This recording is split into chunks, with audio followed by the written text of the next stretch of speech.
By the time I got to the end of aisle 12, my right knee had already started its usual talk. Not sharp pain, nothing dramatic, just that old grinding warning I'd been living with for the past few years.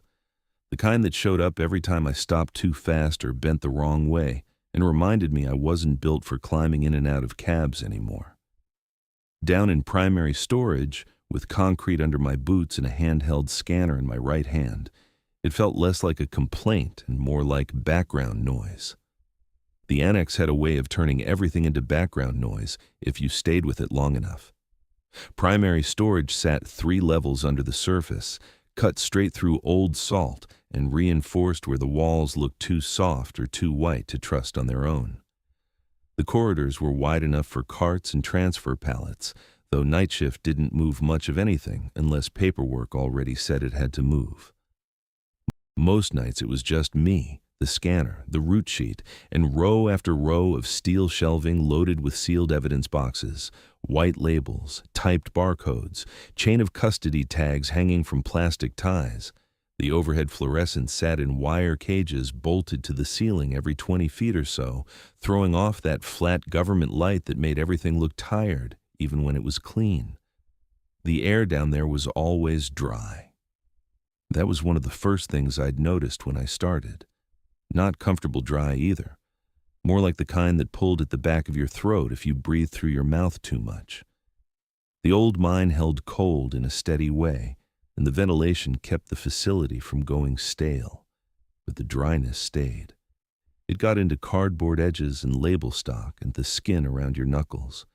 You could feel it when you ran your thumb across a box seam. You could hear it, too, in small ways. Paper sounded thinner.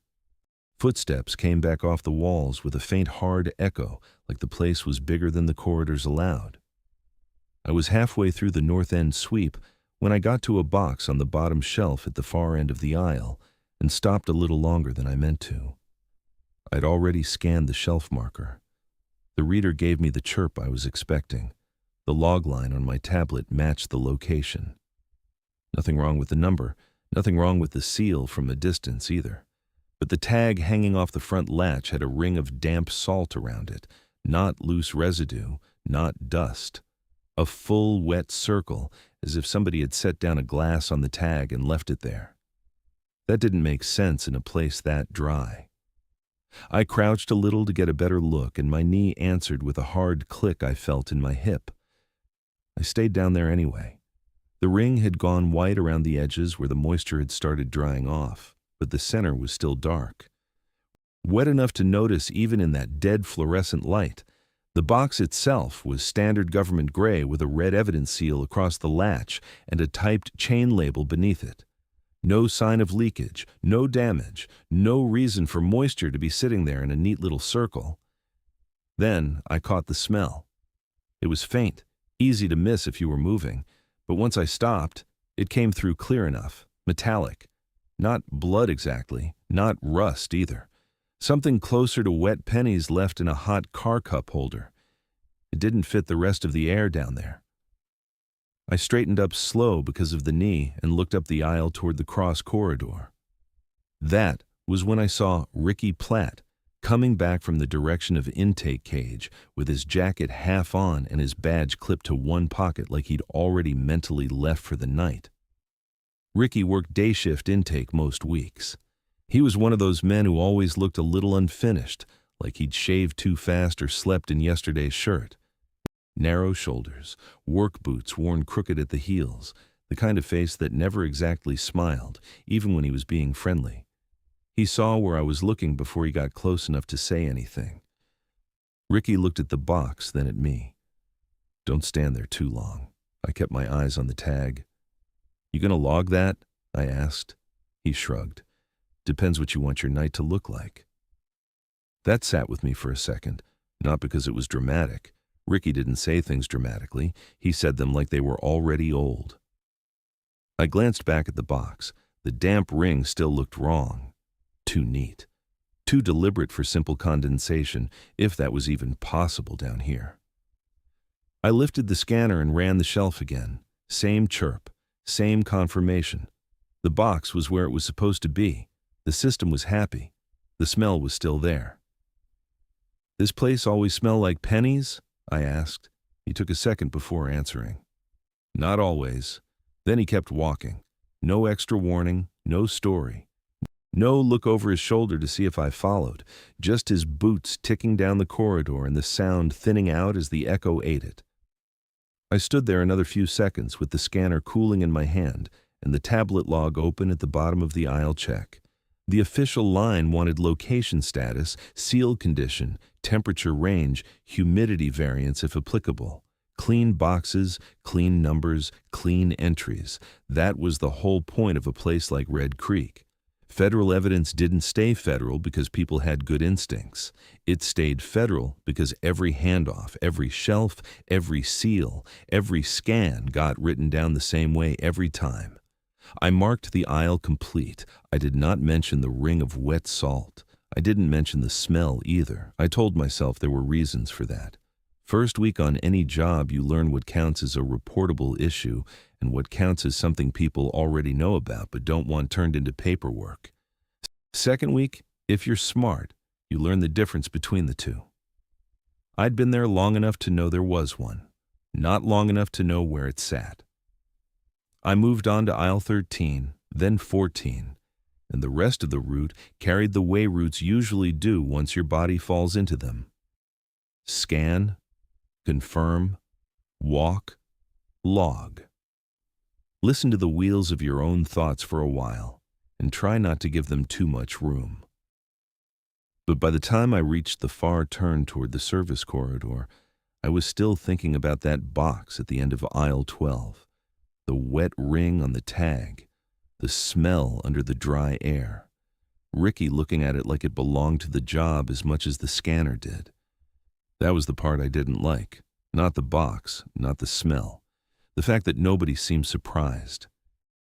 After that first pass through primary storage, the rest of the shift settled into the kind of rhythm I knew how to live inside. That was one reason the job had taken hold with me faster than I'd expected. Most work is easier once your body understands the order of it. At Red Creek, the order mattered more than anything else. Night shift started at the desk in the surface building, same every time. Badge in, route sheet review, equipment check, sign for the handheld scanner, confirm the battery level, check the dock reader, make sure the backup light worked, make sure the tablet synced to the overnight log. If anything was down at the start of shift, you wrote it down before you ever put a boot underground. That way nobody had to argue later about when a problem started.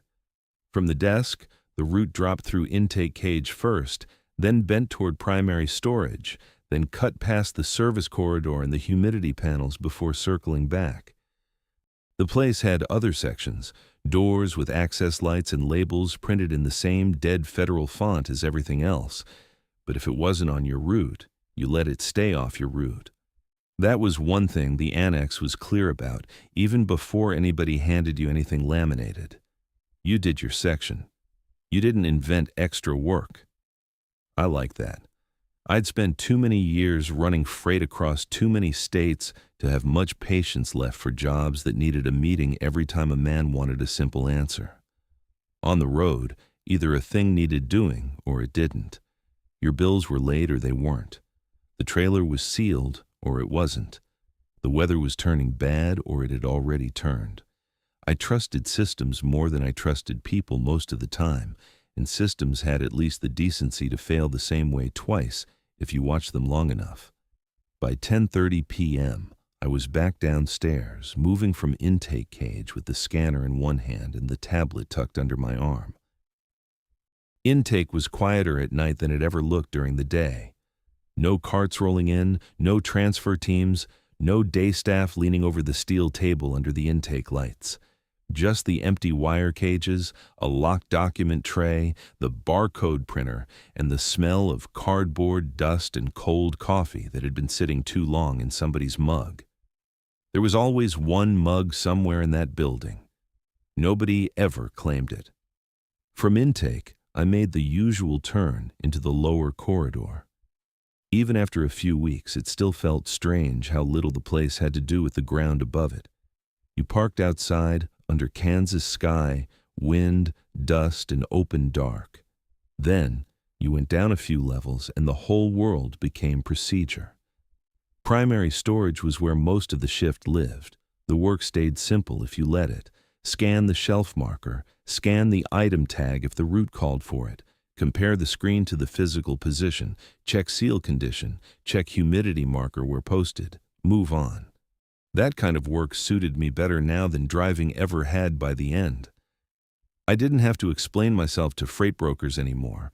I didn't have to force my knee up into a cab 3 times a day or sit for 10 hours until my lower back turned stiff and mean. The bad part was the pay cut and the hours.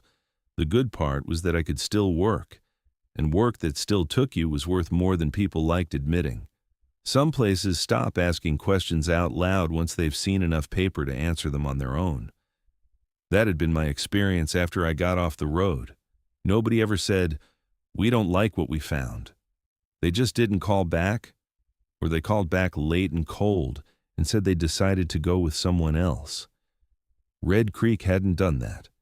They checked what they checked, then gave me a schedule and a start date and left the rest of my business alone. At that point in my life, that counted for more than it should have. I was halfway through a scanner check station near the turn toward Utility Spine when I found Tom Bledsoe standing with a service panel open beside the dock rack. Tom always looked like he'd been interrupted halfway through another problem. Thick shoulders, work shirt with the sleeves rolled once and never neat, a pen clipped in one pocket and a small flashlight clipped in the other. He had one of the scanner docks in his hand and a cable hanging loose from the back of it. Tom looked at the scanner dock. "Trust the reader before you trust the screen." "Camera issue?" I asked. He shrugged. "Call it that if it helps." That was about how most answers worked down there. "You got enough to keep moving and no more than that." He slid the dock back into place and pressed the cable in with his thumb until it seated. I watched the little green indicator blink twice and go steady. Behind him, the open service panel showed a row of labeled circuits and a humidity controller with a line of numbers moving 1/10 of a point at a time.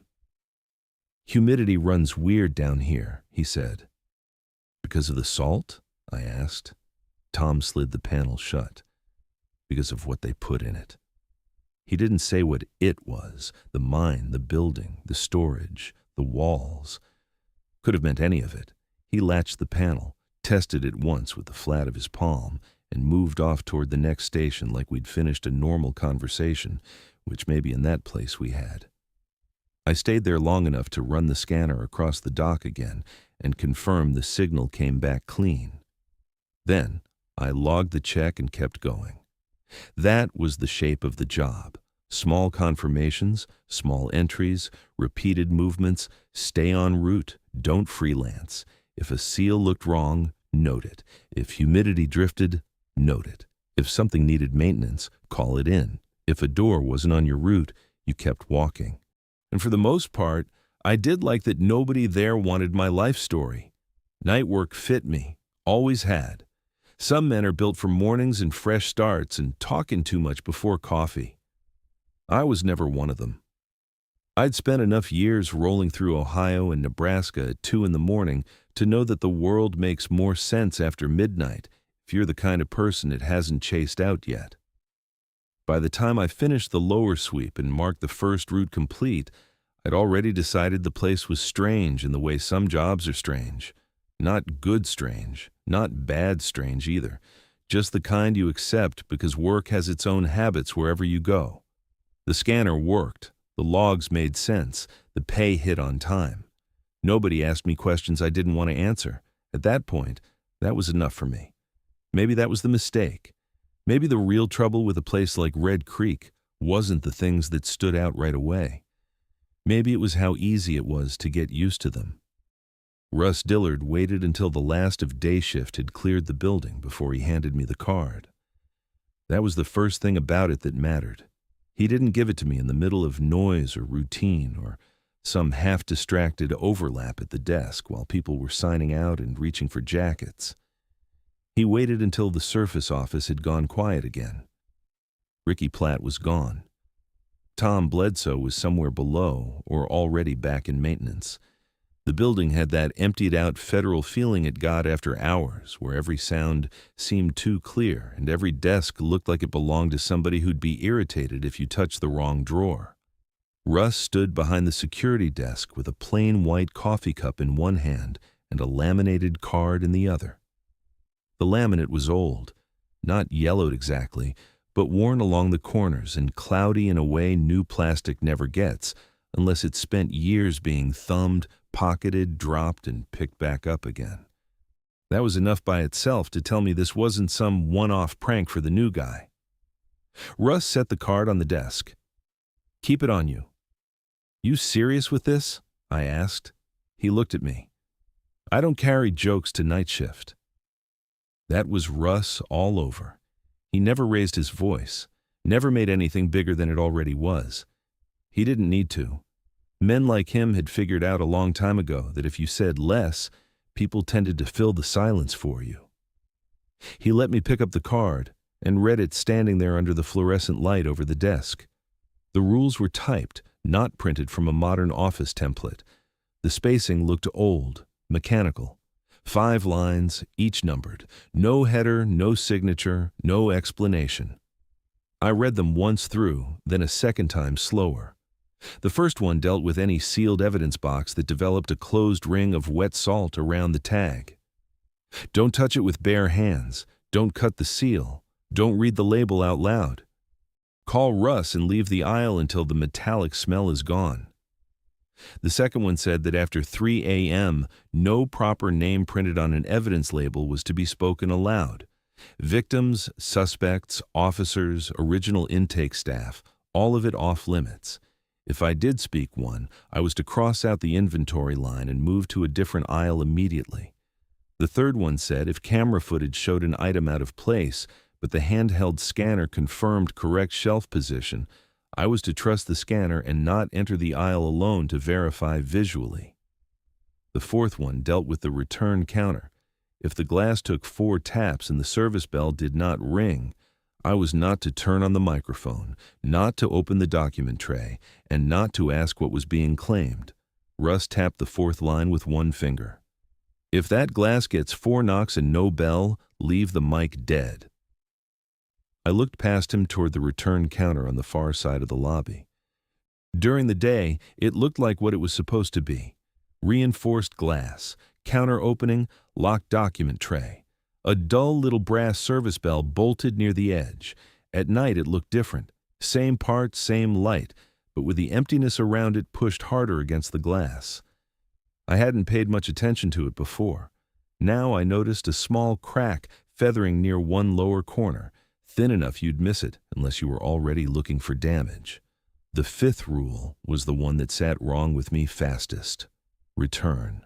Pending is not part of the overnight route. If your badge opens that door after 2:30 a.m., do not enter. Set the scanner on the floor, step back from the threshold, and wait until the access authorized light turns red again. I read that one twice. "What's in return pending?" I asked. He didn't answer right away. "Not your route," he said. He said it the same way a man might say the weather was changing or the coffee had gone cold. No challenge in it, no threat, just closure. I slipped the card between my fingers and looked out through the desk window toward the corridor that led deeper into the facility. From where we stood, you could see part of the camera bank mounted on the wall, 8 screens in 2 rows, each one showing a section of corridor, shelving, cage doors, and empty floor. On one feed, a stretch of primary storage sat still under white light. On another, intake cage looked flat and dead and harmless. A third showed a side corridor ending at a steel door with a fresh-looking badge reader mounted beside it. The metal plate around the reader was cleaner than the wall around it, replaced recently, maybe more than once. I looked back down at the card. Rules like that shouldn't exist in a place like that, unless something had happened often enough for somebody to stop arguing about whether it was real. That was the part I kept turning over. Not whether I believed any of it in the moment. Belief wasn't even the right word. I'd spent too many years in freight yards, truck stops, dispatch lots, loading docks, and bad weather to think every strange thing needed a clean explanation before it could hurt you. Most rules in working life come after somebody already learned the expensive version. Russ moved around the desk and started walking, not asking me to follow, just moving with the confidence of a man who expected the other person to understand that walking behind him was now part of the conversation. We started at the desk itself. He showed me the overnight logbook again, even though I'd already written in it before. Not the blank lines, the older ones. There were pages of routine entries. Dock light out, scanner lag on secondary rack, humidity drift in B corridor, seal check delayed due to maintenance access. Then one line, written harder than the rest, pressed deep enough into the page that you could see the denting through to the next sheet. Counterglass, 4 knocks, no bell, logged, no explanation after it, no initials beyond the usual, no follow-up. Russ kept moving. He paused at the return counter long enough for me to notice the crack in the glass a little better. Hairline, lower corner, maybe 3 inches long if you followed it where it branched. Nothing catastrophic. Just enough damage to tell me it had taken a hit at some point and stayed in service afterward. From there, he led me toward the camera bank. He didn't explain the feeds. I already knew what most of them were. What mattered was the way he glanced at the monitors only briefly, like they were useful, but not important enough to trust on their own. Then we stopped near the corridor that led toward return pending. The corridor itself looked like every other corridor in the annex. White-painted reinforcement, pale wall behind it, concrete floor, ceiling lights in wire cages. But Russ never looked straight down it while he was talking. His eyes stayed on the access plate, the log clipboard on the wall, the status light above the door. Anywhere but the center of that hall. That landed with me more than the card had. Because people can fake seriousness. They can fake local superstition. They can fake management ritual if they think it keeps order. What's harder to fake is instinct, where a man does and does not look when he's trying not to make a point. I read the card one more time while we stood there. The rules were too exact, not colorful, not dramatic, exact. The kind of exact that comes from repetition, not from imagination. Russ finally looked at me then, just once, long enough to make sure I was still paying attention. Trust the log before you trust what feels obvious. That stayed with me more than anything else on the card, because it told me what kind of place this was, or at least what kind of place Russ thought it was. Not a place where your gut would save you, not a place where common sense meant much once you got past the desk and the freight elevator and the ordinary parts of the job. A place where the written record mattered more than whatever your eyes or nerves wanted to do in the moment. I slid the laminated card into my breast pocket after that. It fit there like it had fit there for other people before me. I didn't believe all of it. Not then. I wasn't built that way. I believed in damaged equipment, bad maintenance, old buildings, isolated workplaces that developed their own rules and called them wisdom, because it was easier than saying nobody had fixed the real problem yet. But I remembered every line. That was the part I didn't like admitting, even to myself. I told myself I was memorizing it, because that was the job. At Red Creek, I was starting to understand those two things might not stay separate for long. The first few nights after Russ gave me the laminated card were quiet enough that I started treating it the same way I treated most strange workplace habits. You learned it, you followed it if it was easy, and you stopped thinking about it unless something forced you back to it. That was how a lot of jobs worked. Somebody handed you a rule with no explanation, and after a week or two the rule either proved useful or turned into background furniture. At Red Creek, the card stayed in my breast pocket next to my pen and never came out unless I was checking the route sheet or emptying my jacket at home. I didn't need to reread it. 5 nights was enough to burn something into your head if the wording was odd enough. Nothing happened on those nights that I couldn't put a reasonable label on. a humidity drift in B corridor that Tom Bledsoe already knew about, a camera freeze on one of the intake feeds that cleared itself after 30 seconds, a bad barcode on a transfer pouch from Missouri. Small things, workplace things, the kind of stuff every facility has once you spend enough time in it. Even the box in aisle 12 with the damp salt ring didn't become anything dramatic right away. I passed it twice over the next couple nights, and each time the ring was there, dried a little at the edges, then wet again the next night like the thing was keeping its own schedule. I did not touch it. I did not log the ring either. That probably says something about me, and not all of it good. But there's a difference between seeing one odd thing in a place and deciding it deserves paper. Paper has a way of becoming responsibility once your name is under it. I'd learned that long before Red Creek. It was a little after 1:40 a.m. when I came back through primary storage on the 6th night after the card. I remember the time because I'd just finished the humidity panel check near the service turn, and because my knee had started getting stiff in the cold, way it did once I'd been moving for a few hours without really sitting down. Not enough to stop me. Enough to make every turn feel deliberate. I had the handheld scanner in one hand, the tablet tucked against my ribs, and I was already thinking about coffee I'd left half-finished upstairs at the desk. Aisle 12 sat under the same dead white light it always did, same shelving, same gray evidence boxes, same clean floor. But before I even stepped all the way into it, I caught that smell again. Pennies, stronger this time. Not enough to fill the aisle, but enough that I didn't have to stop and wonder whether I was imagining it. It sat under the dry air like something warm under a closed hood, faint and metallic and wrong for a place that was mostly cardboard, steel, and climate control.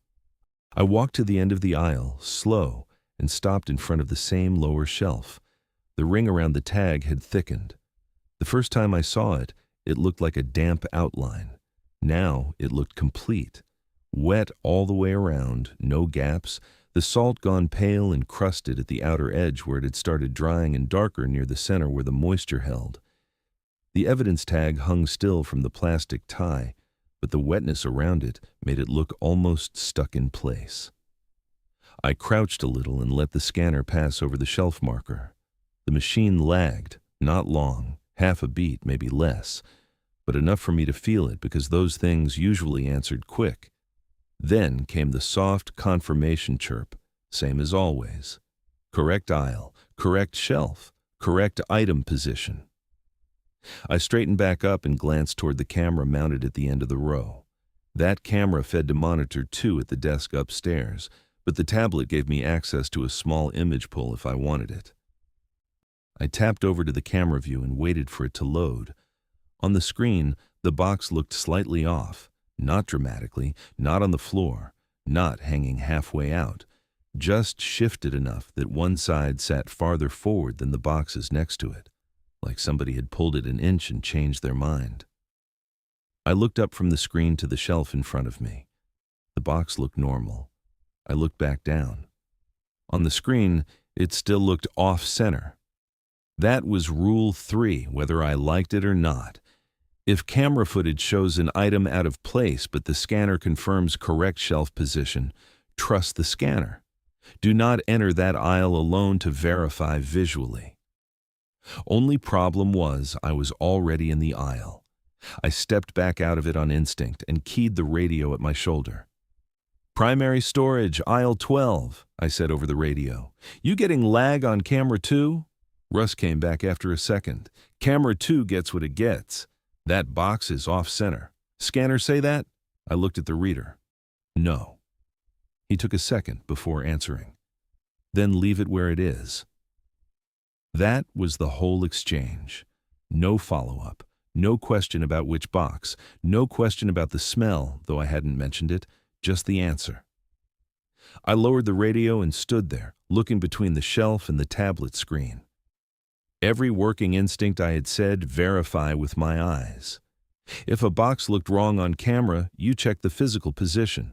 If a seal looked compromised, you got closer. If equipment disagreed, You found out which piece of equipment was lying. That was how a normal place worked. But I'd spent too many years around systems to ignore another truth. Sometimes the expensive mistake starts when you decide you're smarter than the procedure in front of you. I backed up another step. The metallic smell sharpened a little, and at first I thought it was because I'd noticed it more. Then I heard something from the shelf. Not loud. Not enough that I could have sworn to it in a report without sounding stupid. A small sound from inside the row where that box sat, a faint paper drag, then a soft plastic shift, like something settling in a bag, then one quiet metal tap from inside foam. I stayed still. No box in a sealed evidence row should sound like that on its own, not unless something on the shelf was loose, and even then it should have taken movement from outside to make it happen. I wasn't touching the rack. Nothing else in the aisle was moving. The air down there stayed too controlled for drafts to do much more than carry smell. I watched the box and listened. Nothing. Then, after maybe 3 seconds, another tiny sound. Not the same as the first one. More like a clipped little slide, as if one sheet of paper had shifted across another and stopped. I told myself there were explanations. There are always explanations if you want them badly enough. Cardboard settling. A tie clip under tension, a document pouch leaning in a way it shouldn't, temperature change doing something to plastic inside the box. The trouble was, I didn't believe any of those things all the way. I opened the route log on the tablet and entered the aisle check. Location confirmed. Seal condition unchanged. No movement verified. I left the rest as routine and marked the section complete. I did not mention the sounds. I still don't know whether that was caution or cowardice.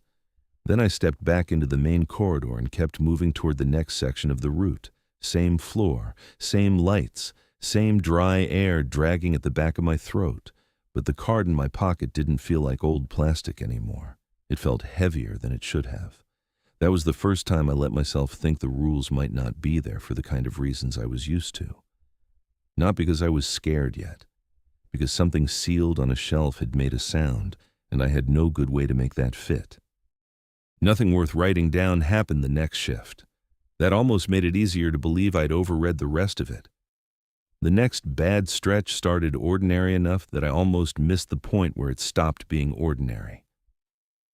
It was a little after 2:30 a.m. by the desk clock, late enough that the annex always felt more separate from the world above it than it did earlier in the shift. That happened every night. The deeper you got into the hours after midnight, the less the place felt connected to roads, weather, open sky, or anything else a sane person would use to measure a day. You had the lights, the route, the scanner, the log, and the sound of your own boots coming back off the corridor walls. That was the whole world for a while. I was in primary storage again, halfway through a label verification sweep on a short transfer section they'd added to my route that week. The work was simple enough on paper. Confirm shelf number, confirm box ID, confirm transfer tag. If the route called for it, compare the typed label to the overnight entry and make sure nothing had been entered under the wrong line. Most of it was just glancing, scanning, moving on. After enough repetition, your mouth wanted to help. Read a little of the label under your breath. Match the name to the line. Keep the rhythm moving. That was how I almost broke Rule 2. I had one hand braced on the edge of a lower shelf because my knee was talking louder than usual, and the scanner was still in my right hand. The label on the box had a case number, an agency stamp, and below that, a typed line with a proper name on it. Not unusual. Plenty of evidence moved with names attached somewhere along the chain, whether they wanted them there or not. My eyes caught the first name, and my mouth started to form the sound, before the card in my pocket flashed through my head hard enough to stop me. After 3 a.m., do not speak any proper name printed on an evidence label. It wasn't 3 a.m. yet. Not quite. But close enough that I stopped anyway. That was the thing about rules you'd heard often enough. Sometimes your body followed them before your opinion did. I kept my mouth shut, scanned the shelf marker instead, and let the machine answer for me. The chirp came back clean. The tag matched. The box stayed where it belonged. I moved on to the next one and tried not to think about how automatic the almost had been. I'd done that kind of thing my whole working life. Rated numbers, confirm names, repeat destination points under my breath so I didn't lose the next stop when I was tired. People who work routes develop little verbal habits. They help keep the work in order. Down there, the habit suddenly felt like a loose wire I hadn't known was exposed. I finished that row and turned back toward the desk because the route loop took me past the lobby before heading down toward the service side again. The return counter sat off to one side of the surface-level security area, visible through the glass partition behind the desk. During the day, it handled claim releases, document transfers, chain corrections, that kind of thing. At night, it was dead space, dark counter, locked tray, a little brass bell nobody touched unless the place was staffed for public movement. I heard the taps before I saw the glass, 4 of them, even, not rushed. Not somebody banging to get attention. 4 clean knocks with the same spacing between them, the kind of rhythm that sounds deliberate enough to make you stop before you know why you're stopping. The bell didn't ring. That was what made my stomach tighten. I'd heard the bell before. It had a thin little desk bell sound, almost cheap for a federal building, but distinct enough that you knew it when it went off. These taps landed hard enough on the glass that the counter should have answered with something. It didn't. I stood still for maybe 1 second with the scanner hanging at my side, then started toward the desk. Not fast. Fast gets you stupid in places where you don't know all the rules yet. The counter light was on, but the light only reached so far. The reinforced glass reflected most of the lobby back at me. And beyond that reflection, there was only the dim outline of the return side, the narrow service gap, and maybe, a shape farther back from the glass where the light didn't fully reach. Could have been a person standing too far from the counter. Could have been the room playing with its own shadows. I couldn't tell, and that bothered me more than if I'd seen somebody clearly. Rule 4 came back whole.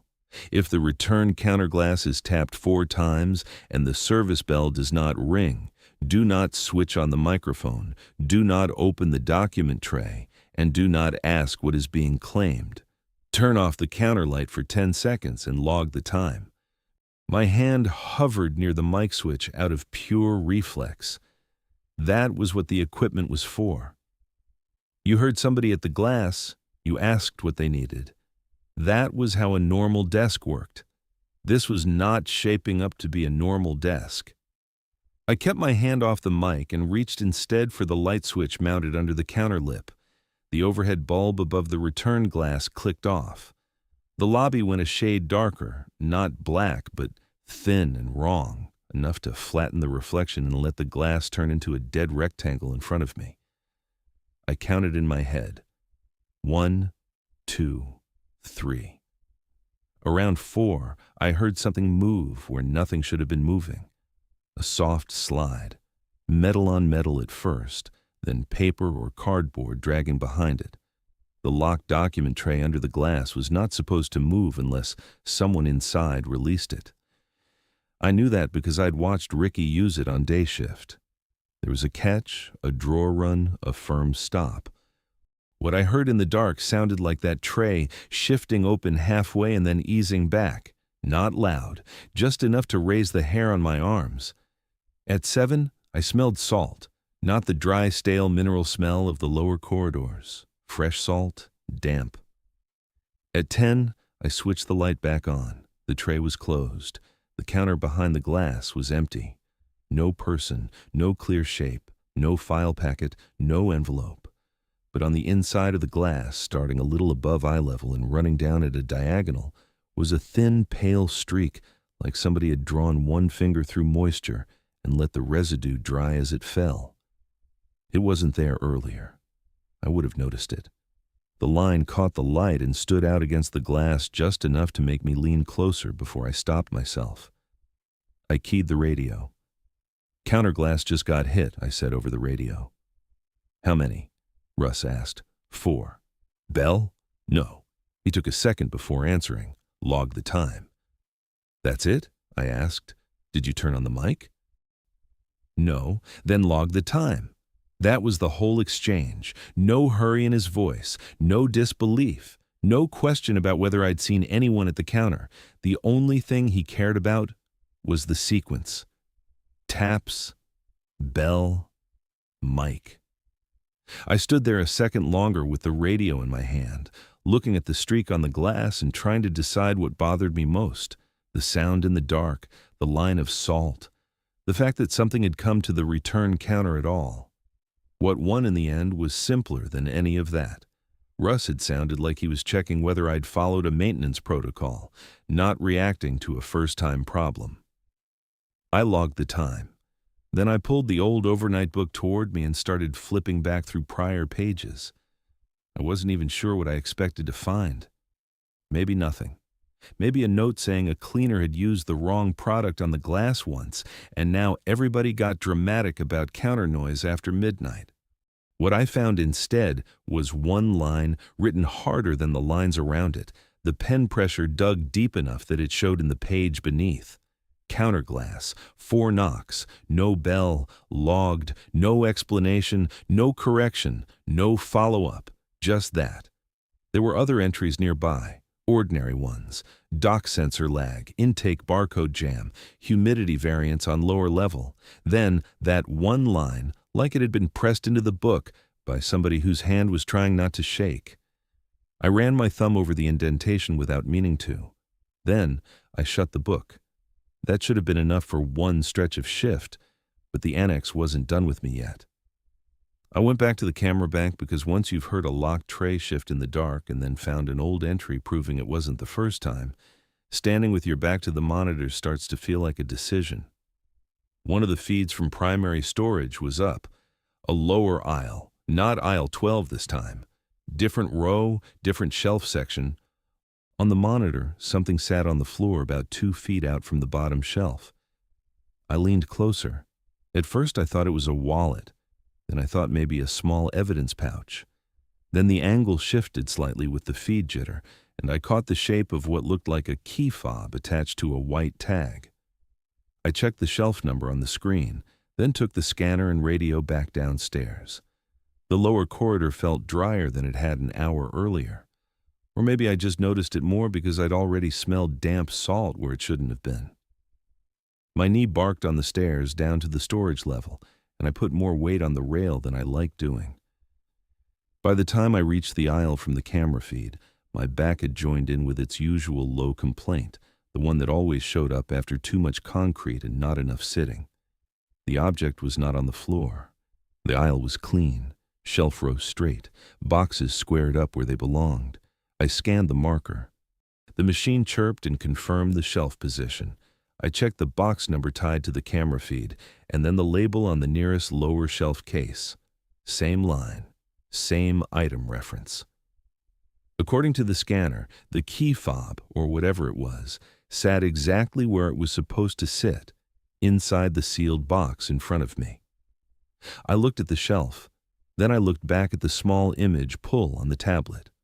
On the screen, the item still lay on the floor, white tag attached, just far enough out from the shelf that somebody should have noticed it on a walkthrough. That was when I understood, really understood, that Red Creek could present 2 versions of the same thing without bothering to make them agree. The camera told one story, the reader told another, and the people who'd been there longer than me had already decided which one mattered. I backed out of the aisle and marked the route segment complete.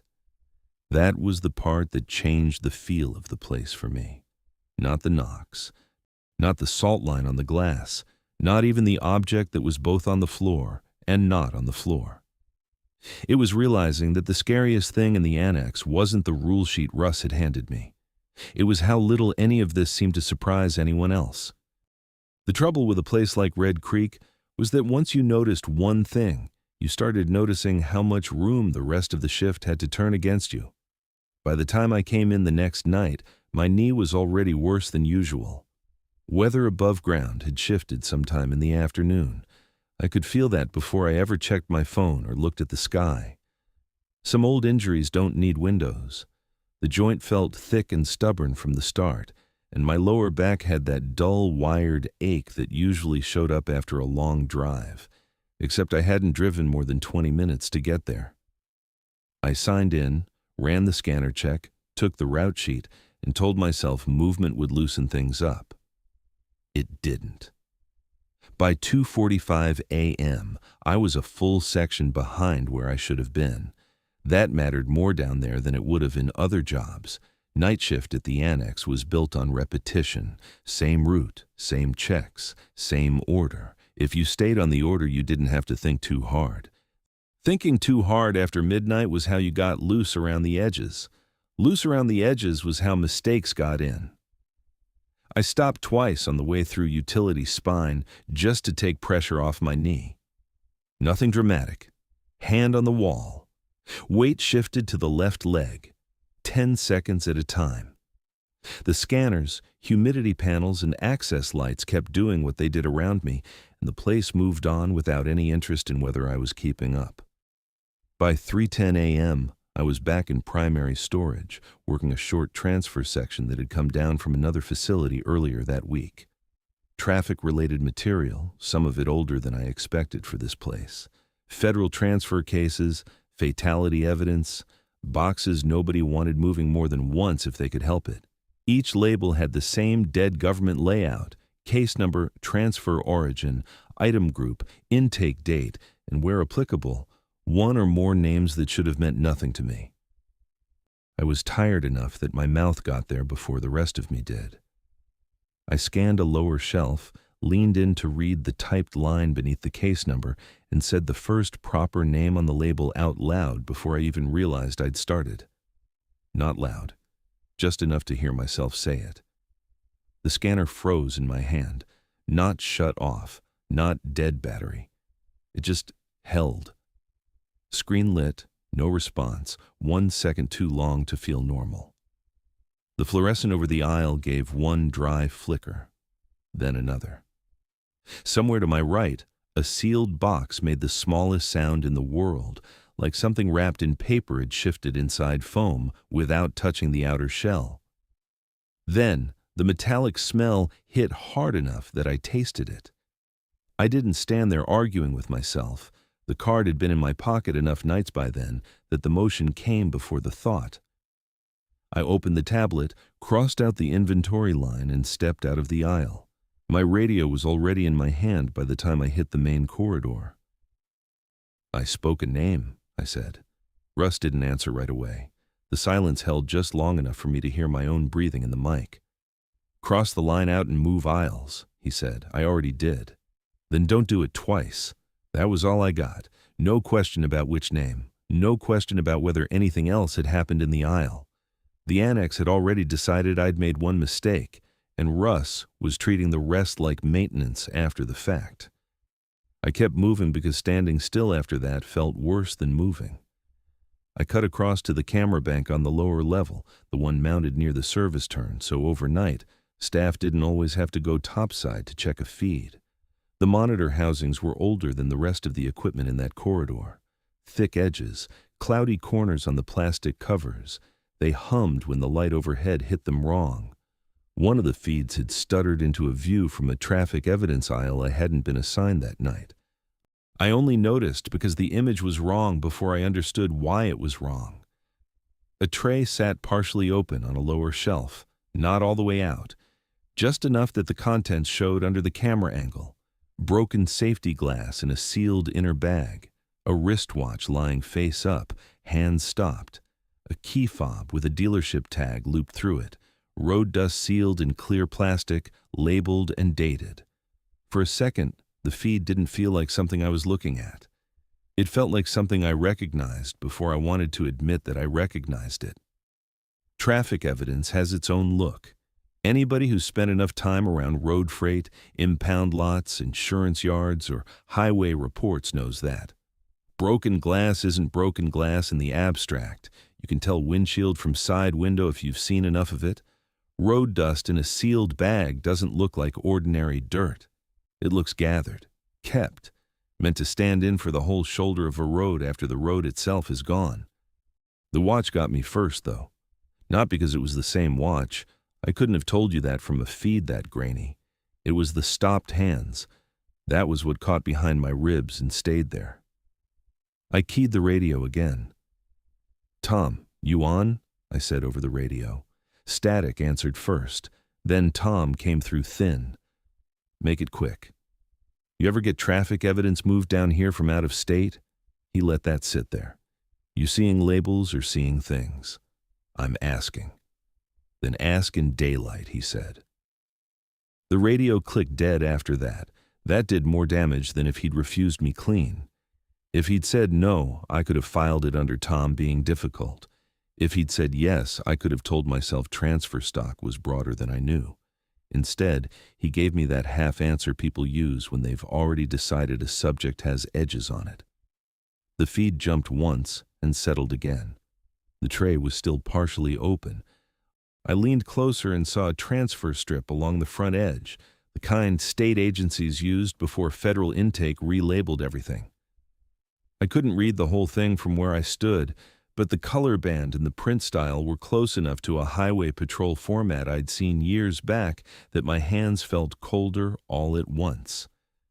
That was when I noticed the item call-out on the monitor margin. The key fob.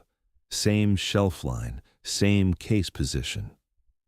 I checked the corresponding storage marker on the route map and started walking before I thought too much about why I was walking. By then the annex had gone oddly quiet around me. Not silent. It was never silent. Vents still pushed air. Ballasts still buzzed in the light cages. My boots still clicked and came back thin off the corridor walls. But I couldn't get anybody on the radio now without static sitting in front of them first.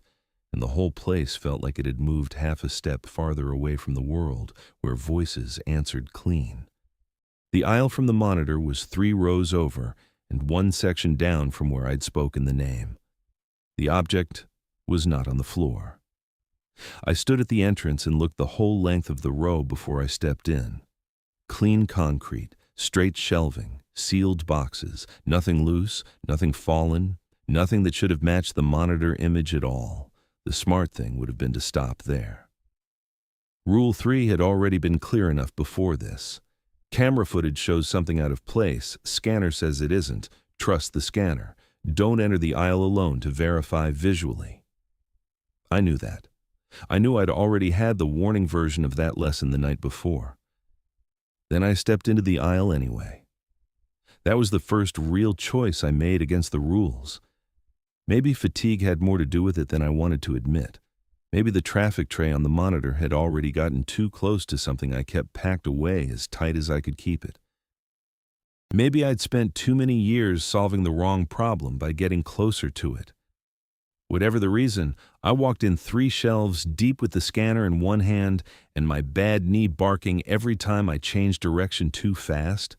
The object from the camera was nowhere, but halfway down the row, on a lower shelf to my right, another evidence box sat with a salt ring around the hanging tag, so complete it looked drawn there. Not damp at the edges anymore, fully wet, fully closed.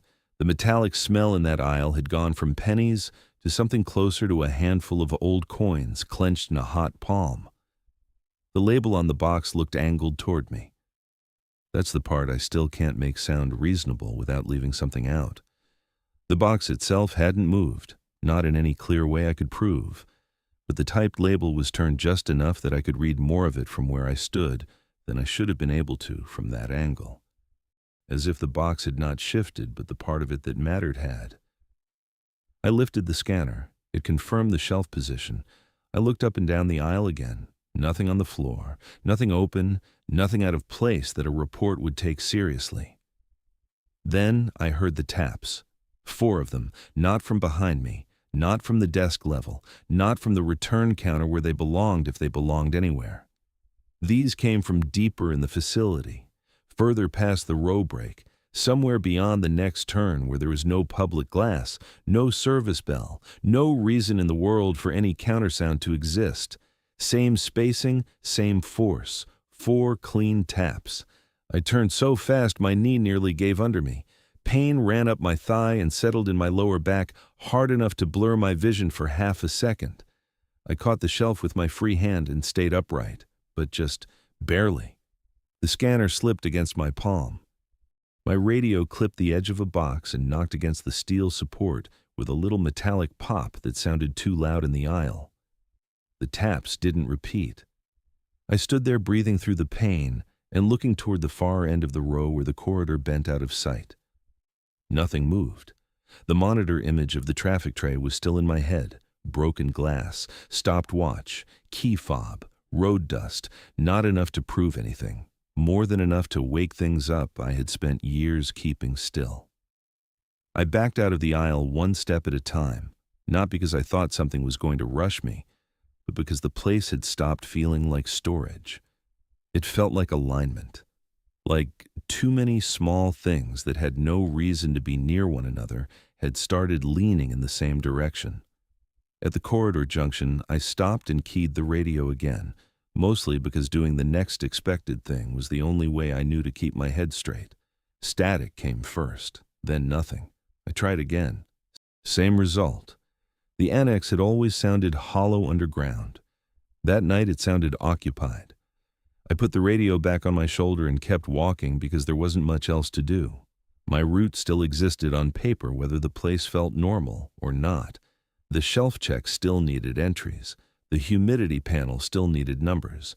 My knee still hurt. My back still hurt. The scanner still worked. That was the part that made it worse. Everything procedural was still intact.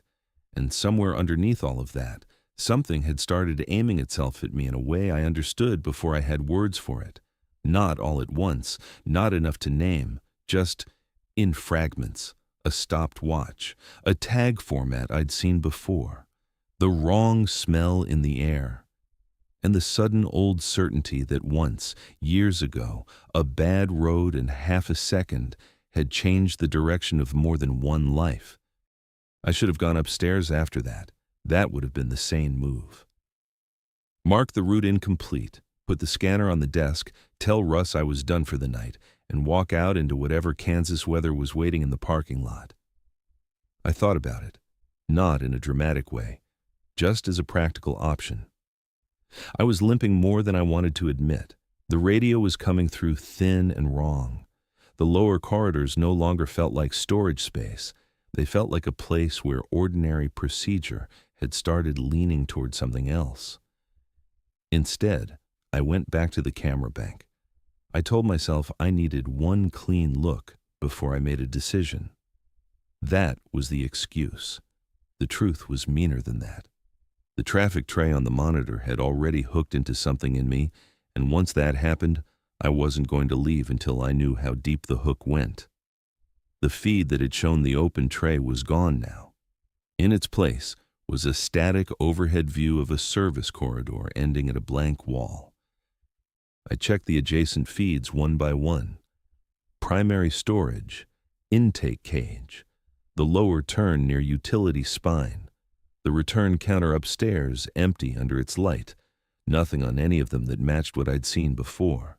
Then one feed blinked and came back with a tray cart parked beside a shelf in what looked like special holdings. I knew that section by the shelf spacing, even though my route didn't take me into it often. Narrower aisles, lower ambient light, more room between units.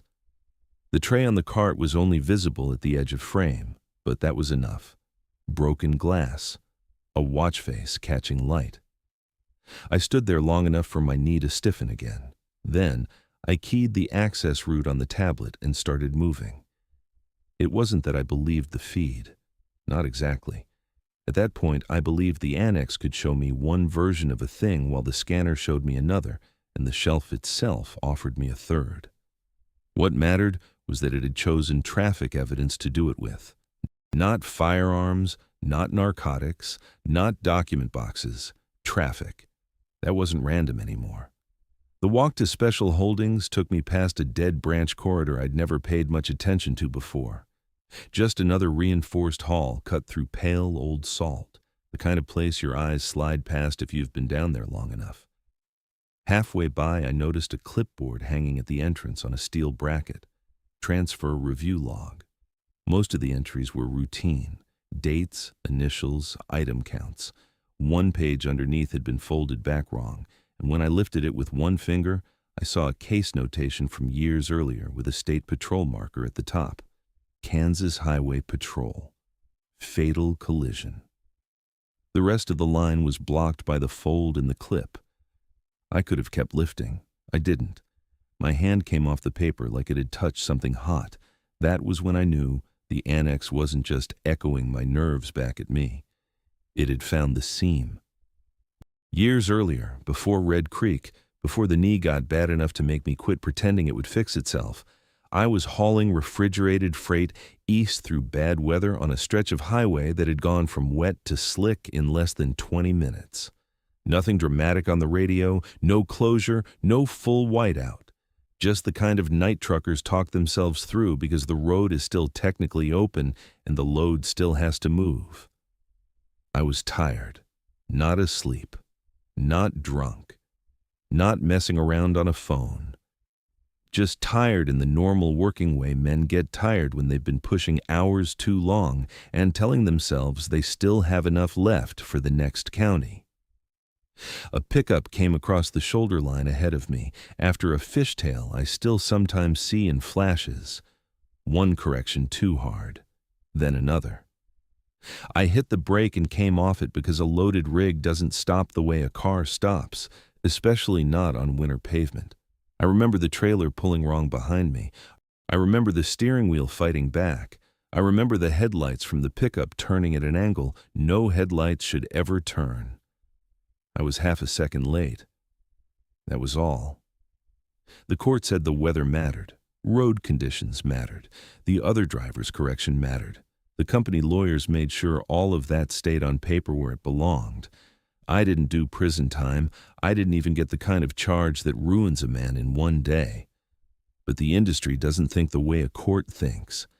In freight, a fatal crash sticks to you whether the law gives you all of it or only part of it. Dispatch offices get quieter when your file comes up. Safety departments say they'll call you back. Insurance people stop smiling once they've got your name run through the right system. None of that needed to be explained to me. I watched it happen one application at a time. The man in the pickup was Mark Dugan. I knew that because I heard his name at the scene, and later on paper, and later still in my own head enough times that it stopped sounding like a stranger's name and started sounding like a sentence. What I never told anybody was that when they pulled me from the shoulder after the wreck, after the lights and statements and road flares and all the rest of it, I found his wristwatch in the slush near where the pickup had come apart. Cheap metal band, cracked crystal. Hands stopped at the time of impact. I picked it up before I understood what I was doing. Not to keep as a trophy, not to hide evidence for money or leverage or any other thing that would make clean sense. I picked it up because my brain had gone stupid and narrow and guilty all at once, and when a broken watch from a dead man lands near your boot after you've just helped kill him, your hand does things your future self ends up carrying. I meant to turn it in. That part is true. I meant to hand it over the next day, or the day after that when my statement got cleaned up, when I stopped shaking, when I could say out loud that I had one more item from the scene. Then, too much time passed. Then, the watch became proof of a second failure layered on top of the first. After that, turning it in would have meant admitting not only what happened on the road, but what I'd done after. So I kept it. Years. In a small cardboard jewelry box in the back of a toolbox drawer no one else opened. I hadn't spoken Mark Dugan's name in a long time, hadn't needed to. The memory did enough damage on its own. By the time I got to the far side of Special Holdings, my mouth had gone dry in a way the annex air couldn't fully explain. The feed I'd chased down was gone again, of course. No tray cart, no open case, just shelves, trays, labels, and the kind of ordered stillness government storage lives on. Russ was standing near the crossover to the restricted branch when I saw him. I don't know how long he'd been there. He had his coffee cup in one hand like always, and his face looked no different than it had at the start of shift. "How long you been keeping things like this down here?" I asked. Russ kept his voice flat. "Long enough." I looked past him into the darker section of the corridor. "You got one tied to me." He didn't answer right away. "Then it found the right aisle," he said. "You knew this could happen?" I asked. "I knew it could happen to somebody," he said. "That's not the same thing." "It is at this hour." I stood there looking at him and hated how close that came to sounding true. Because that was the shape of the decision now, not ghost story logic, not bravery, not curiosity. The annex had reached into the one part of my life I had kept outside every proper system that ever touched it. It had found the item I never entered, the chain I never completed, the line I never wrote down because writing it down would have made the whole thing final in a way I wasn't strong enough to survive back then. And if I walked out now, I knew exactly what I'd be doing. I'd be leaving another unfinished thing for somebody else to handle. That wasn't heroism. It was the opposite of the mistake I'd already made once, and that was close enough for me. I looked at the corridor beyond Russ, then back at the scanner in my hand, then at the steady white light over all of it. "I'm not done," I said. That wasn't for him. It was the first honest thing I'd said all night. Russ didn't move out of the corridor, but he didn't block it either. He just stood there with the coffee in one hand, and that same flat look on his face, like whatever I was about to understand had happened often enough, that surprise no longer had any use in it. I looked past him toward the restricted branch, and then back toward the main corridor behind me. The annex had gone into that late-night state again where everything still worked, but none of it felt neutral anymore. The lights still held steady in their cages, the vents still moved air through the old mine, the scanner still answered when I passed it over a shelf marker. The place hadn't broken down. That was the part that made it worse. If machinery fails, you know what kind of problem you're in. If a building starts coming apart around you, that's a kind of honesty. Red Creek wasn't doing that. It was functioning exactly the way it was built to function. I was just finally seeing what that function really was. I thought about the wet salt ring on the evidence tag in aisle 12, the smell that came with it, the way the ring had kept coming back wet in air dry enough to crack your knuckles open if you forgot lotion for 2 shifts in a row. I thought about the moment I spoke a proper name and the scanner froze in my hand, as if the system itself had paused to listen. I thought about the camera feeds showing things out on the floor while the scanner insisted those same things remained boxed and shelved exactly where they belonged. I thought about the 4 knocks on the return counterglass and the tray moving in the dark when nobody should have been touching it. None of it felt random anymore. It felt procedural, like every wrong thing I'd seen belonged to one process I had only been looking at in pieces. Russ looked at the access light. "This place doesn't keep evidence. It keeps things unfinished." I looked at him. "That's the same thing." "Not at night," he said. That answer sat in me harder than I wanted it to, because once he said it, the rest of it started lining up whether I liked it or not. The mine kept things. That part was simple enough. Dry air, stable temperature, no sunlight, miles of old salt that didn't care what century it was. Government people loved places like that because paper lasted, metals corroded slower, and anything boxed correctly could sit for years without changing much. But some of the things down there had changed anyway. Not physically, not in the way you could put into a maintenance request. They had changed in relation to what they came from. The ring on the box in aisle 12 wasn't moisture in the ordinary sense. It was a sign that the box had started leaning back toward the event attached to it. The metallic smell wasn't coming from rust or wiring. It was the smell of something trying to get closer to the moment that made it evidence in the first place. I didn't need Russ to tell me that. I'd already seen enough to know it. When I spoke the name in the aisle after 3 a.m., that hadn't been superstition. A proper name gave shape to the thing attached to the item. It took something stored as paperwork and let it remember it had once belonged to a real night, a real road, a real body, a real consequence. That was why the rule existed. Not because saying names was unlucky, because names completed circuits.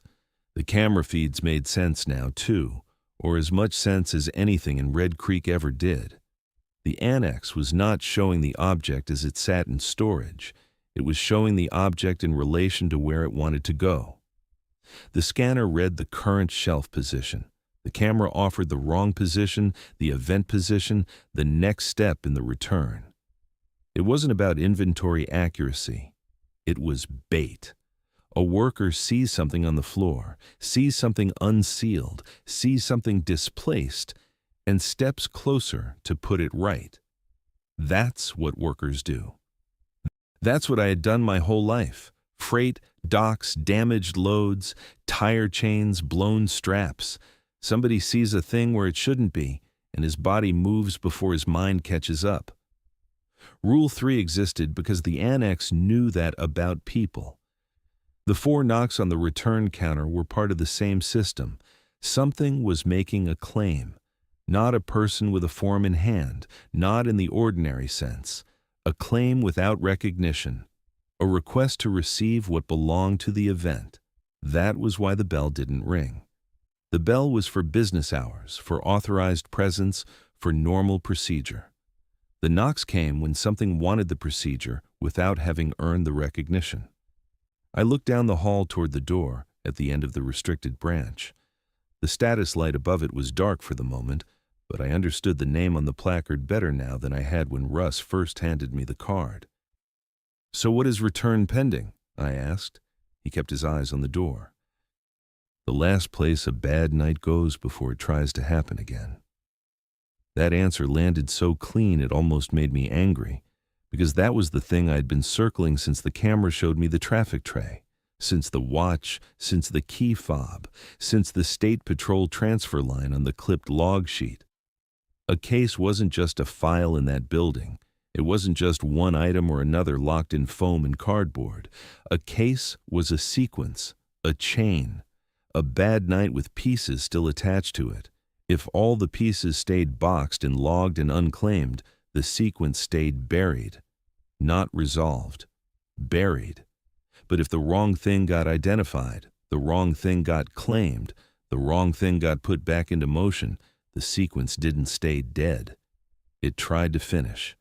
My stomach turned hard enough that I had to shift my weight off the bad knee just to stay comfortable. Not fear exactly. Not yet. More the feeling of being forced to admit a shape had always been there underneath the parts I didn't want to think about. The watch. That was the seam. Mark Dugan's watch had never gone into the chain of custody. It never went into an evidence bag, never got logged by a trooper, never got photographed on a table under fluorescent light with a scale marker beside it. It stayed with me, in my toolbox, in the dark, unentered, unnumbered, untouched except on the nights I drank too much and opened the drawer just to make sure the box was still there, and then hated myself afterward for looking. That meant the event never fully closed in the only language Red Creek seemed to respect. The court did what courts do. The companies did what companies do. Insurance did the rest. Paper moved. Statements got filed. My name picked up a stain that never came off. But the case itself, at least some part of it, stayed unfinished. Because of me. The annex hadn't gone digging into my life out of malice. It had detected a gap, a piece of an event that belonged in the chain but wasn't there. That was why the traffic evidence had started appearing in the feeds. That was why the place kept pushing my attention toward highway transfer material and stopped watches in State Patrol format. Not because the mine wanted to torment me personally, because I was the loose part, the item holder outside the system. And the rules? Russ finally looked at me. They keep it in paperwork, he said. Paperwork? Better than people. That was answer enough. The rules weren't folklore. They were the only way to force this place into forms and signatures and recorded steps. Wet salt ring meant an item was reconnecting to the event it came from. Speaking a name gave the event back some of its shape. Camera displacement tried to draw a worker into correcting reality the wrong way. 4 knocks without the bell meant something was making a claim the system hadn't recognized and wasn't supposed to recognize. And return pending opening after hours meant the chain had advanced far enough that it was ready to be handed back somewhere it never should have gone. I thought about the watch in the toolbox drawer at home.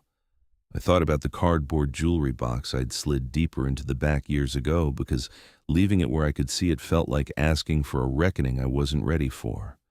I thought about the fact that I'd driven to work that night in my pickup, and the watch was in the truck because I had moved it there a month earlier when I cleaned out the garage and couldn't stand the idea of leaving it in the house anymore. That was the kind of stupid detail life builds itself out of. Not symbolism, not destiny, just a man moving a small box from one bad place to another because he doesn't know what else to do with it. Now it mattered. I looked back toward the main corridor and then toward the access door again. The annex had not picked me at random. It had found the unfinished part of a fatal night and started building a route toward it. If I left now, it would keep pushing, maybe on me, maybe through the storage line, maybe through whatever it had already started trying to claim at the counter. I didn't know the exact mechanics of that, and I didn't need to. I had seen enough to know one thing clearly. The only way to stop a chain like that was to complete it the right way before it completed itself the wrong way. I would have to bring Mark Dugan's watch into the system, not hide it, not destroy it, not walk away from it again, enter it, log it, give the annex the missing piece and let it bury the case in its own language. That was the first moment all night I knew exactly what I had to do, and knowing it felt worse than not knowing. Because now there was no version of the story where I got out clean. I went up to the parking lot at 4:12 a.m. with my keyring in one hand and the freight elevator still humming behind me in the shaft. The surface air hit colder than I expected. Kansas cold, dry and flat, and mean enough to make your eyes water if you'd spent too many hours under fluorescent light. The lot was mostly empty. Security flood lamps, chain link fence, my pickup sitting where I'd left it, dusted pale under the lights. I unlocked it, opened the driver's door, and reached behind the seat for the small cardboard jewelry box I hadn't touched in weeks. It felt lighter than it should have. That bothered me. I stood there in the parking lot with the box in my hand and the watch inside it and had one clean chance to get in the truck, start the engine, and leave Red Creek behind me. No speech. No grand decision. Just one quiet chance to back out of the whole thing and put 100 miles between me and the mine before the sun came up. Instead, I shut the truck door and went back inside. By the time I reached the return pending corridor again, the clock over the desk said 4:21 a.m. The access light above the door was red. The badge reader looked newer than the wall around it, same as before. Russ wasn't in the hallway. I didn't know whether that helped or not. Rule 5 said if your badge opened that door after 2:30 a.m., you did not enter. You set the scanner on the floor, stepped back, and waited for the access authorized light to turn red again. I badged in. The light went green with a soft click from inside the lock. I set the scanner on the floor. I stepped back. I waited. The green stayed green. That was the answer right there. The system wasn't opening by accident. It wasn't some glitch in the badge reader or a maintenance fault Tom hadn't gotten around to yet. It was waiting for me to decide whether I was going to follow the rest of the route or not. I picked up the scanner, put the cardboard box under my arm, and opened the door. Return pending was smaller than I'd expected, and somehow worse because of it. Not dramatic, not theatrical, just wrong in a way that only a government room can be wrong when it's serving a purpose nobody wants written plainly. Short shelving ran in 2 rows. Gray trays, sealed pouches, chain of custody envelopes, intake forms stacked square in wall racks. A metal work table sat under a brighter white overhead light than the rest of the annex used, the kind of light that makes paper look sterile and skin look tired. The air in there was even drier than the corridors outside. I could feel it pulling at the inside of my nose. On the table sat a clipboard with a partial chain of custody sheet already clipped in place. Not blank. Partial. Case number line open. Item line open. Transfer source open. Final holder line open. Waiting. Somewhere in the walls, very faint, I heard 4 taps. Not at the door. Not on visible glass. Just moving through the structure around the room the way sound moved through the mind when it wanted to become part of the building, before it became part of your ears. I set the cardboard box on the table and opened it. The watch looked the same as it always had. Cheap metal band, cracked crystal. Hands stopped where they had stopped years ago. I'd spent so much time refusing to think about it that seeing it under that white light felt less like memory and more like inventory. That was the cruelty of the room. It made guilt look clerical. I took the pen from the clipboard and started filling in the sheet. My handwriting had never been good, but it had always been readable. Years of log books and delivery slips had made sure of that. The line for item description came first. I wrote what it was. Then transfer origin. Then recovery context as best I could without turning the form into a confession it didn't ask for. Then I stopped at the holder line. That was where the room got quiet enough to hear my own pulse in my ears. The watch had stayed with me all those years because I failed twice. Once on the road, half a second too late. Then again afterward when I let shock turn into secrecy and secrecy turn into time. There was no language on the form for guilt, no box to check for cowardice. The only space the annex cared about was chain of custody. So I wrote my name where it should have gone years earlier. The first time the lights flickered, I didn't look up. The second time, a sealed tray on the short shelf to my left gave off a thin, wet sound, like salt water working its way into cardboard. I kept writing. Date. Time. Current transfer point. The 4 taps came again, louder this time, and I could tell by then they weren't all coming from one direction. One set from somewhere beyond the wall to my right, another from farther out in the corridor. The return counterglass in the lobby took the same pattern a second later, the sound thin but clear through the structure. 4. Pause. 4. Not frantic. Patient. The document tray built into the far side of the room shifted against its runners. No hand touched it. I kept going. That was the whole confrontation, if you want to call it that. No thing stepping out of the shelves, no face in the light, no screaming, just the system trying to complete the return the wrong way while I completed it the right way. That was all Red Creek ever was when you stripped off the mystery. Paperwork held against hunger, procedure held against repetition. A sealed box on the nearest lower shelf began to sweat a wet salt ring around the hanging tag while I was signing the final line. I could smell pennies so strongly by then, it sat at the back of my tongue. The overhead light buzzed hard and went dim and came back. The taps moved closer again, this time so near it sounded like somebody testing the other side of the work table with one careful finger. I signed. Not theatrically, not with shaking hands, just my name in the last open line where it should have gone in another building years earlier. The room changed immediately, not all at once in a cinematic way, more like pressure releasing from somewhere I hadn't known it was building. The tap stopped, the wet smell thinned, the light steadied. Even the air seemed to settle back into its ordinary dry deadness. Then, the heavy door behind me slammed. I turned too fast on the bad knee, and my right foot caught wrong on the concrete. Something in the joint twisted and gave with a hot, grinding pain that dropped me against the edge of the table so hard the clipboard jumped. I don't know whether the floor shifted under me or whether the pain made it feel like it had. All I know is the bolt of it was immediate and deep enough to blank everything else out for a second. I hit the concrete on my left hand, half on one knee, half on my hip, and nearly threw up from how hard the pain came through. Not the old pain, not the usual complaint. This was damage, the kind you know before a doctor tells you. I stayed there bent over and breathing through it until the first blind white of it passed.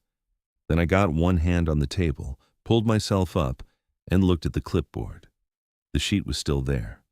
The watch sat in its open box beside it. My name sat on the holder line where I'd put it, complete enough for the annex to understand. I left the watch. That part mattered more than anything else. When I got the door open and made it back into the corridor, I was limping hard enough that every 10th step almost failed under me. The scanner was still where I'd set it near the threshold. I took it with me because leaving equipment behind felt wrong even then. That's the kind of man I am, for better or worse. Morning had started by the time I got back to the surface desk. Not sunlight yet, just that gray-blue thinning at the edges of the glass outside. Russ was behind the counter with his coffee, looking over the overnight log like he did every morning. He didn't ask where I'd been. He didn't ask why I was limping. His eyes moved once to the scanner in my hand, once to the entry sheet clipped under the new line in the book, and that was enough. Russ looked at the new entry in the log. "You bring anything out?" "No," I said. He looked at me for a long second. "Then you can still leave." That sat between us a moment. I unclipped my badge and set it on the desk. Russ didn't touch it. "You'll need somebody for tonight," I said. He took a sip of coffee. "I usually do." That was the whole resignation. No paperwork, no exit form, no handshake. Just my badge on the desk and my limp carrying me back out through the glass doors into morning cold. I didn't go back. A doctor later told me I'd done more than strain the knee. Nothing cleanly torn all the way through, but enough damage that it would never really be what it had been before, which wasn't saying much, because it already hadn't been worth a damn. I still walk fine some days. Other days I don't. Depends on weather, depends on stairs, depends on whether the past wants extra room in my body that morning. The stranger part took longer to notice. A few weeks after I quit, I stopped for gas off the interstate west of Salina. Early morning again. Bright white canopy lights, cold pump handle, the kind of place with paper cups stacked too high by the register, and a kid behind the counter who looked half asleep standing up. I filled the tank, paid, and took the receipt without thinking much about it. I was back in the truck before I looked down. Near the bottom of the receipt, where the transaction code should have been nothing but numbers, was an evidence string I recognized from the sheet in return pending. Same format, same spacing, same code family. I turned the receipt over. At first it looked blank. Then I tipped it into the light coming through the windshield and saw the faint impression there, pressed so lightly it might have been machine ghosting if I hadn't known better. Return still pending. I sat there with the receipt in my hand and the engine off, and the whole Kansas morning opening up around the truck like nothing under the ground had ever touched it. Red Creek had let me leave the job. That wasn't the same as letting me go.